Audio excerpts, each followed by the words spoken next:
Okay, welcome to the deep dive. Today we're jumping into something really crucial. Yeah, really key if you're, building something new. Exactly. Whether that's maybe a side hustle or, well, a full-blown business. Mm-hmm. We've actually got some excerpts here from a module that's focused entirely on setting up that practical foundation. Right. So we're talking the legal stuff, the financial. But also, and this is just as important, the emotional prep work. Yeah, absolutely. And our mission today really is to pull out the key nuggets from this for you. Exactly. The source material promises to keep it simple, cut through the noise. Which is great. We want you to move forward with some clarity, get those logistics sorted without feeling totally overwhelmed. And hopefully gain some peace of mind. So let's try and make that happen. Okay, so the source kicks off right away with the legal basics. And the message is pretty clear. Don't overcomplicate it at the start. Right. For a lot of people, maybe just starting out, a simple sole proprietorship is actually perfectly fine. And what's great is how the material kind of demystifies that. It makes it clear a sole proprietorship is basically the default, right? You and the business are one. Yeah. But it also flags up pretty quickly that if you're worried about liability... Meaning protecting your personal assets, like your house, savings. Exactly, from business debts or, lawsuits. Then an LLC, a limited liability company, is probably worth looking into. And I like that it highlights you don't have to shell out for expensive legal advice just to figure that initial bit out. No, not at all. It points to free resources like your state Secretary of State website or the SBA. The Small Business Administration, yeah. Yeah. That removes a big hurdle, potentially. So it's like take it step by step. Start simple, but know where to look if you need that extra layer of protection. Makes sense. Okay, so once you've thought about the legal angle, the material shifts straight over to, well, the money. Finances and taxes. Always fun. Right. But the core message here is super simple, but really vital. Keep business and personal money separate.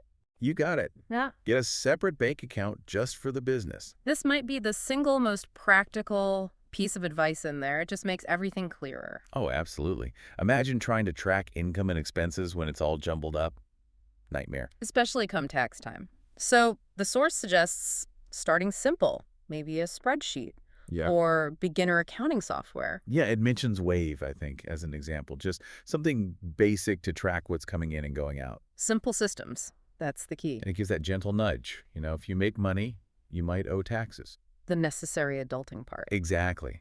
But also that there are business deductions, things you can subtract to lower your taxable income. Right. It's Yeah. about getting a clear picture, not suddenly becoming a tax expert overnight. It feels manageable. Okay, now what's really interesting is the source doesn't just stop at the, external stuff. No, it goes into the emotional preparation, too. Yeah. Which is huge. It really is. Starting with that classic fear of failure. Yeah, the big what if I fail question. But the material tackles it head on.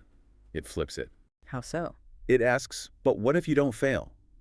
What if this is when things actually start working? That's a powerful reframe. Shifting the focus. Yeah, it frames building a business less about just avoiding failure and more about building consistency, persistence. Yeah. Resilience through just keeping at it. I like that. We too.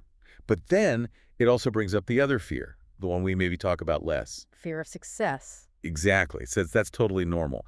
Success means more visibility, maybe more responsibility. Do kinds of decisions you might not feel quite ready for yet. Yeah, I get that. And looking at the bigger picture, the source is basically giving you permission.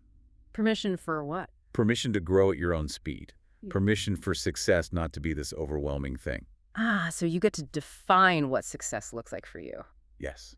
And build towards that on your own terms. It's Yeah. your business. Which leads really nicely into the final piece it covers, setting personal boundaries. This felt really empowering to read. Yeah. What's the core idea? Fundamentally, that your business should support your life, the lifestyle you want. It shouldn't just take over everything. Right. It serves you, not the other way around. Exactly. You're the boss.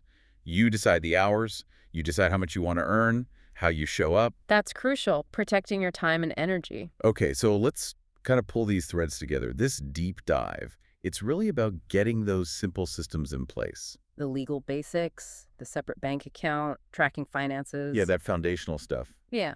but also working with that internal landscape. Making friends with those uncomfortable thoughts, like fear of failure or even success. And setting those boundaries Yeah. so the business actually fits into your life. And the message that comes through again and again is, you don't need all the answers right now. Definitely not. Just take it one step at a time. Whether that's, looking up LLCs in your state or opening that bank account. Or even just acknowledging a fear you're feeling about it all. And remembering you have total permission to build this thing at your own pace. Define success your way. Make the business truly yours. That grounding, that sense of peace, it's just as vital as the legal or financial structures. It's all connected. It's not just ticking boxes on a checklist. No, it's about consciously creating something that actually supports the life you want. Which brings us beautifully to that final powerful thought the source leaves us with. Yeah. Something to mull over. What is it? What is the single next step, practical or emotional, that you need to take right now based on all this? Just one thing. Just one thing. And maybe more deeply, what does trusting your voice mean specifically for you as you take that step?